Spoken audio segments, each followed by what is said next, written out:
കുഞ്ഞുങ്ങളെ രണ്ടുപേരെ സ്കൂളിലൊക്കെ പറഞ്ഞു വിട്ട് ഇളയവനെ കുളിപ്പിച്ച് ബ്രേക്ക്ഫാസ്റ്റൊക്കെ കൊടുത്ത് ഉറക്കിയിട്ടുള്ള പരിപാടിയാണ് കേട്ടോ. ഇന്ന് ഞങ്ങൾ രാവിലെ എഴുന്നേറ്റപ്പോൾ തന്നെ എൻ്റെ കൂടെ തന്നെ അവൻ എണീറ്റിട്ടുണ്ടായിരുന്നു. അപ്പോൾ അതുകൊണ്ട് ഇന്നൊരു അരമണിക്കൂർ കിടന്ന് ഉറങ്ങാൻ സാധ്യതയുണ്ട്. ഇപ്പോൾ നല്ല കാറ്റായതുകൊണ്ട് കരിയിലൊക്കെ നന്നായിട്ട് മുറ്റത്ത് വന്ന് വീഴുവേ. അപ്പോൾ അതൊക്കെ ഒന്ന് തൂത്ത് കളഞ്ഞിട്ട് എൻ്റെ ഇന്നത്തെ പരിപാടി എന്ന് വെച്ചാൽ നമ്മൾ ഈ ഗ്രാസിൻ്റെ മാറ്റില്ലേ അതെല്ലാം അങ്ങ് കഴുകി വൃത്തിയാക്കി ഇടലാണ് കേട്ടോ. കാര്യം എന്ന് വെച്ച് കഴിഞ്ഞാൽ ക്രിസ്മസും ന്യൂ ഇയറൊക്കെ വരുമല്ലേ.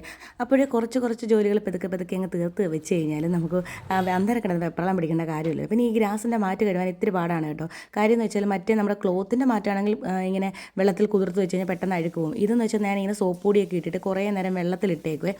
വെള്ളത്തിലല്ല, വെള്ളം ഒഴിച്ചിട്ടിരിക്കും. അപ്പോൾ ഈ അഴുക്കെല്ലാം അങ്ങ് പോയിട്ട് പിന്നെ രണ്ടാമതെടുത്ത് പിന്നെയും കഴുകിയിട്ട് ആ ഗേറ്റിൻ്റെ മേളിലിട്ടിട്ടാണ് ഞാൻ ക്ലീൻ ചെയ്യുന്നത് കേട്ടോ. അപ്പോഴേ പെട്ടെന്ന് അഴുക്ക് പോകാറുണ്ട്. അതിൻ്റെ ഇടയ്ക്കൂടെ ഞാനിങ്ങനെ സോപ്പ് പൊടിയൊക്കെ ഇട്ട് വെച്ചിരിക്കുകയാണല്ലോ അത്. അപ്പോൾ കുറച്ച് നേരം അഴുക്കൊക്കെ നിലവട്ടെന്ന് വിചാരിച്ചിട്ട് ഞാൻ പോയി നമ്മുടെ റാഗി കഴുകി ഉണക്കാനായിട്ട് വെക്കുവാണേ. അപ്പോൾ ഈ കൊച്ചുറങ്ങുന്ന സമയത്ത് ഈ മുറ്റത്ത് ചെയ്യാൻ പറ്റുന്ന പരിപാടികൾ എന്തും ചെയ്യാൻ പറ്റില്ല. അവൻ എഴുന്നേറ്റ് വന്നു കഴിഞ്ഞാൽ പിന്നെ ഓട്ടമാണ്, മുറ്റത്ത് വീഴ്ചയും ഒക്കെ ആകെ ബഹളമാണ്. അപ്പോൾ അവൻ ഉറങ്ങുന്ന സമയത്താണ് ഞാൻ ഈ മുറ്റത്തുള്ള പരിപാടി ചെയ്യുന്നത്. പിന്നെ നമുക്ക് അകത്തെ ജോലികൾ ചെയ്യാൻ വലിയ പാടില്ല. ടി വി ഒക്കെ ഇട്ട് കൊടുക്കുകയാണെങ്കിൽ പിന്നെ എങ്ങനെയെങ്കിലുമൊക്കെ ഇരുത്തി നമുക്ക് ചെയ്യാൻ പറ്റും കേട്ടോ. പിന്നെ ഈ റാഗി ഉണക്കാനായിട്ട് കാറിൻ്റെ മേലോട്ട് വെച്ചാൽ കണ്ട എന്നെ ഓടിക്കും. വേറെ എവിടെ വെച്ചാലും എനിക്ക് വിശ്വാസമില്ല, ഈ പൂച്ചയും അറിയാൻ പറ്റത്തില്ല, എന്തെങ്കിലുമൊക്കെ കയറിയാലോ. അപ്പോൾ ഈ കാറിൻ്റെ മേലെ ആ പൂച്ച കയറത്തില്ലേ.